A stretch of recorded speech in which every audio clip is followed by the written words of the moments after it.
it's Destiny, and today I'll be going over the best characters to build in Honkai Star Rail. Before we begin with today's video, I would love to know who is your favorite character in Star Rail. For me personally, it's the Herda. Lastly, if you enjoy videos like these and would like to see some more content from me, consider subscribing to the channel, leave a like to support today's video, and now let's get straight into it.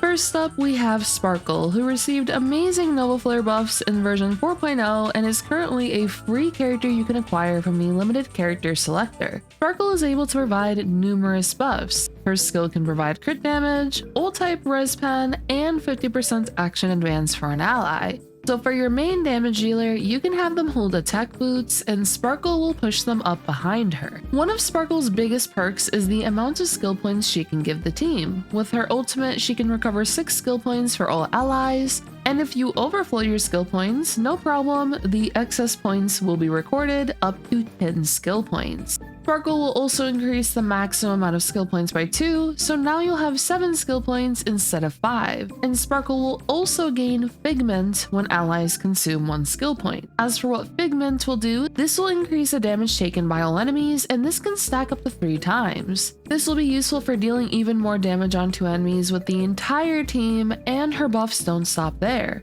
Sparkle will also increase all allies' attack by 45%, which is great for attack scaling damage dealers. So to recap her buffs, she gives a 45% attack buff, 10% ult type res pen, crit damage, 50% action advance, she can provide 6 skill points with her ultimate and hold on to the excess points, and her Figment mechanic increases the damage taken by all enemies. She's an amazing support worth investing into, and you primarily just have to focus on her speed and crit damage. You'll want to use the Ordeal or Eagle of Twilight line set for her relic sets, and for her planars you can consider using Lushaka, Vonwak, or other supportive sets. For her main stats, you would go with crit damage body, speed boots, HP or defense sphere for more survivability, and energy regen rope. I would recommend 160 plus speed and 180 plus crit damage, and on screen are some additional speed thresholds you can consider going for. For her light cones, you can use Earthly Escapade, A Grounded Ascend, Dance and Sands, But the Battle Isn't Over, and Meshing Cogs.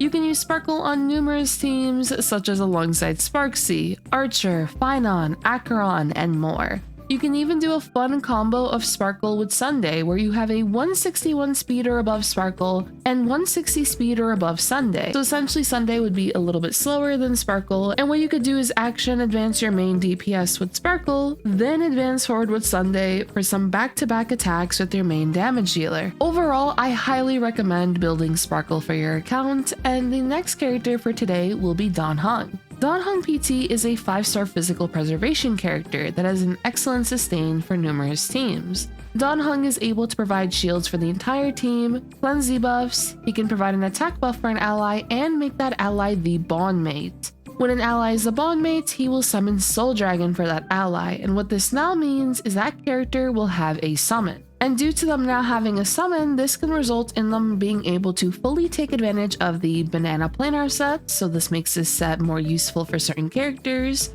as well as Sunday's buffing capabilities. Soul Dragon can also unleash follow-up attacks when Dan Heng enhances Soul Dragon with his ultimate. Whenever Soul Dragon also takes action, it'll cleanse allies from a debuff inflicted onto them and replenish shields, which Dan Heng has many ways to replenish his shields, consisting of his skill, ultimate, Soul Dragon's actions. Dan Heng can go on many teams, and Dan Heng is best suited on teams with an attack scaling damage dealer, which is a large amount of DPS characters. When it comes to building Dan Heng, I would recommend the 4-piece Self-Enshrouded Relic set. Some other sets you can consider though could be Ordeal, Warrior Goddess of Sun and Thunder, or 2-piece sets focusing on attack and speed. For his planar sets, I would recommend Lushaka, City of Converging Stars, Penacony, Broken Keel, and so on. For his main stats, you'll want to go with Attack Body, Attacker Speed Boots, Attack Sphere, and Attacker Energy Regen Rope. I would recommend going for 3,000 to around 4,000 or more attack, 134 speed upward to 160 plus speed, and for his substats, you'll just want to focus on attack and speed.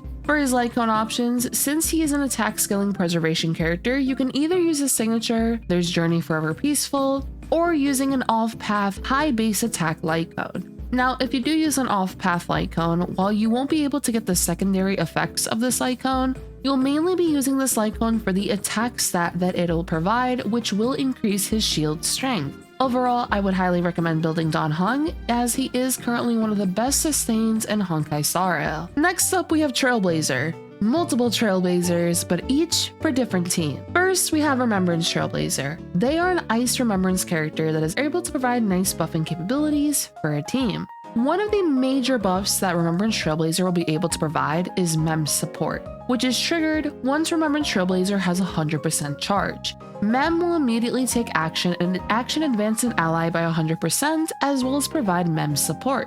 Mem support will allow you to take advantage of true damage, which will now nicely amplify the amount of damage you deal onto enemies. This is essentially a final multiplier on the total damage that a character can do. So for example, let's say you dealt 100,000 damage and you have a true damage buff of 28%. With Mem support, you take that 100,000 damage number and you now multiply it by 1.28, which now results in 128,000 damage total.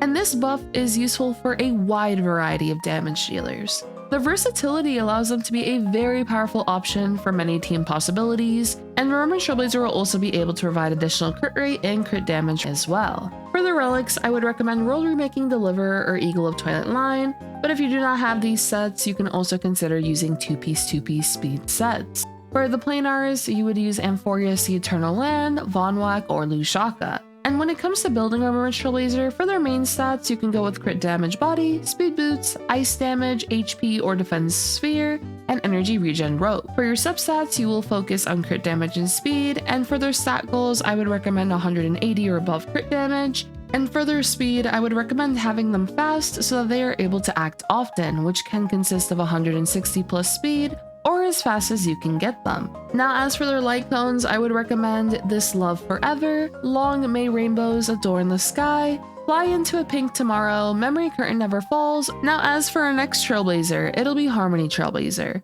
They'll be able to enable Super Break for allies when enemies are weakness broken with the backup dancer effect from their ultimate. They can also additionally delay enemies by 30% when allies break their weaknesses and provide the team with break effect based on Harmony Trailblazer's own break effect. Harmony Trailblazer is primarily a nice option to consider building if you are building a break-centric team. For example, Harmony Trailblazer with Firefly, Boot Hill, Rappa, and so on. For their relics, you can use Watchmaker, Thief of Shooting Meteor, Eagle of Twilight line, or if you do not have any of these sets, you can also consider 2-piece sets as well. For their planar sets, you can go with Talia, Vonwak, Forge, and so on. For their main stats, you can go with HP or Defense Body, Speed Boot, HP or Defense Sphere, and Break or Energy Regen Rope. I would recommend a minimum of 134 speed on your Harmony Trailblazer, and a 145 speed minimum for Talia, and upward to the 160 plus range. And for light cones, I would recommend Past Self in the Mirror, Dance Dance Dance, In Pursuit of the Wind, Memories of the Past, or Meshing Caught. And moving along, we have Archer. Archer is a Quantum Hunt character who revolves around consuming a lot of skill points in order to deal massive single target damage onto enemies with this kit. Archer's turn will not end until you run out of skill points or after you use a skill 5 times. Archer's skill will consume 2 skill points each time you use it as well, and as you use his skill repeatedly, he will also deal more damage onto an enemy. Now thankfully, Archer will be able to increase the number of skill points available for the team by 2, which is very beneficial considering the fact that he does consume 2 skill points per skill. And if you also have Sparkle on the team, you will now have 9 skill points available. Plus, Sparkle's ultimate being able to regenerate 6 skill points and also hold on to overflow skill points will be very useful for being able to attack repeatedly with Archer. When it comes to Archer's ultimate, he'll attack one enemy and gain 2 points of charge with a maximum of holding 4 charges. Now, as for the significance of these charges, whenever Archer's teammate attacks an enemy, Archer will consume 1 charge and immediately launch a follow-up attack. This follow-up attack will also allow him to recover 1 skill point. And when it comes to Archer's playstyle, he will truly shine if you have a lot of skill points readily available for him. Due to this, Sparkle is going to be one of his best partners, as she can nicely assist with skill point regeneration for the team, as well as being able to advance him forward, so Archer would have attack boots and then Sparkle can push him up. Now when it comes to building Archer, you can use Genius of Brilliant Stars, Wave Strider, Scholar Lost in Erudition, You can also consider Poda Morning Collapse, but do keep in mind Archer will only get 20% of this set rather than the full 32%. As for his planar sets, you'll be looking at Ruin Arena, Tengoku at Livestream, or Inert Salcedo. For his main stats, you'll be looking at a crit rate or crit damage body. Ideally though, you want to get as close as possible to 100% crit rate within battle just to ensure that he doesn't miss any crits. So because of this, I would recommend crit rate more. For his boots, you'll use attack, and for his sphere, you can use attack orb or quantum orb. Lastly, for rope, you should go with attack rope. For his subsets to prioritize, you would go with crit rate, crit damage, and attack. Ideally trying to get 100% crit rate within battle to avoid missing crits. And then from there, trying to get as much crit damage and attack as possible. For his light cones, you can go with his signature light cone, Baptism of Pure Thought, Cruising the Stellar Sea,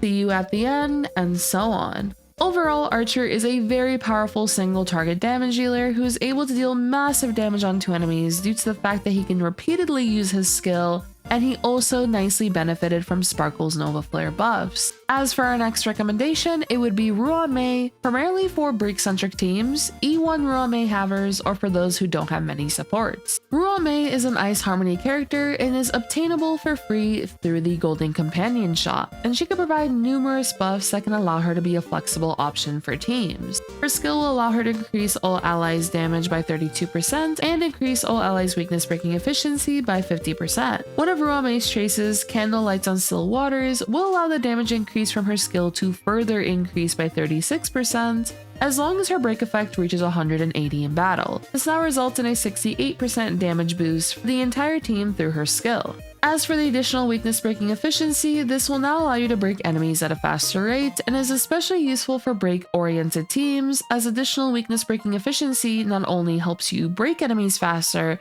but can also improve the super break damage that you deal onto enemies. As for Ruame's ultimate, she'll deploy a zone for 2 turns, and this will increase all allies' old type res pen.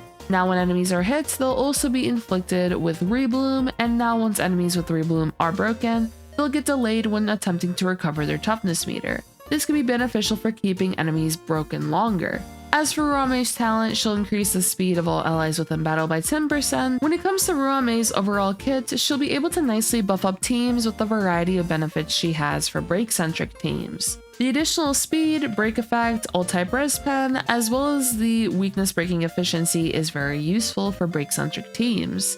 As for teams outside of break, the ult-type res pen from the ultimate, the damage boost from her skill, the speed boost, and so on are beneficial for furthering the damage potential of the team. When it comes to building her, I would recommend Watchmaker, Messenger Traversing Hackerspace, Thief of Shooting Meteor, or flexible 2-piece sets for her relics. For her planars, I would recommend Sprightly Vonwag, Broken Keel for teams with a crit damage dealer, Lushaka for an attack scaling damage dealer, and so on. I would recommend going with HP or Defense Body. You can go with Speed Boots, or if you're running a slower Ruame, then HP or Defense Boot, then HP or Defense Sphere, and lastly Energy or Break Rope. As for her light cones, you can use Past Self and Mirror, In Pursuit of the Wind, Memories of the Past, Dance Dance Dance, or Meshing Cog. Now for our next supports. It would be Welt with his new Nova Flare buffs, Pela, and Silverwolf if you lose your 50-50 to her. Welt, Pela, and Silverwolf are all Nihility characters that can reduce enemies' defenses, allowing the team to deal more damage onto them. Welt's Nova Flare buffs gave him a new debuff, which is Weightless.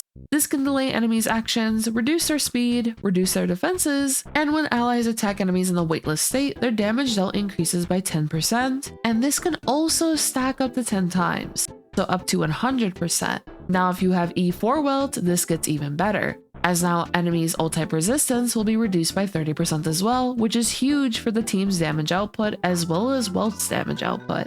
Welt is great at delaying enemies and can be used for sustainless teams or as a general debuffer. When it comes to his support build, it is currently on screen, and I also was able to combine Silverwolf and Pela as I actually do share a nice amount of light cones that they would want to use, as well as similar main stats and also relic options. Now if you were to use a DPS Welt, this is where his build would be different. For a DPS build, you would go with a crit body, attack or speed boots, imaginary damage sphere, and attack rope. When it comes to the speed, if you are going with a hyper carry Welt with Sunday, This is where you would have Welt at 135 speed or above and Sunday 134 speed or above. But you would have Sunday 1 speed slower than Welt. Welt will attack enemies and then Sunday would immediately push him back forward by 100%. That Welt is able to attack enemies once again. However, if you're using Welt with a character like Sparkle, then you can consider going with base speed, so you would be looking more so at attack boots. I would more so recommend Welt as a DPS option if you do have his E4 and above. Now when it comes to Silverwolf, she can reduce enemies' defenses with her ultimate, and every time Silverwolf attacks an enemy,